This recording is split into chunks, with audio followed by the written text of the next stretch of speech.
লাউয়ের ফলন বাড়াতে প্রধান যে কাজটি সবাইকে করতে হবে সেটা হলো লাউ গাছের গোড়ার যে মাটি সেটাতে যদি পানি বেশি হয় তাহলে মাটিটা ভিজে ভিজে থাকবে এবং পাতাগুলো নেতানো থাকবে। আর যদি মাটিটা আমরা দেখি যে শুকনা শুকনা একেবারে শুকিয়ে গিয়েছে, তা আবার পাতাগুলো নেতিয়ে গিয়েছে কিন্তু পাতাগুলো মনে হচ্ছে যে পানি নেই,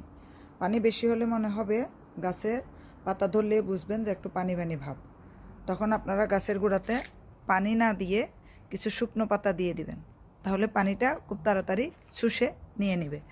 আর যদি দেখেন যে গাছের গোড়ার মাটি খুবই ভিজা, তাহলে সেদিন আর পানি দিবেন না, সেদিন ধরে নেবেন যে পানির আর দরকার নেই, পানি অতিরিক্ত হয়ে গিয়েছে। অতিরিক্ত হলে যেরকম গাছ বাঁচবে না, তেমনি পানি কম হলেও গাছ বাঁচবে না। অতিরিক্ত হলে গাছের গোড়া নষ্ট হয়ে যাবে, গাছের গোড়া নষ্ট হয়ে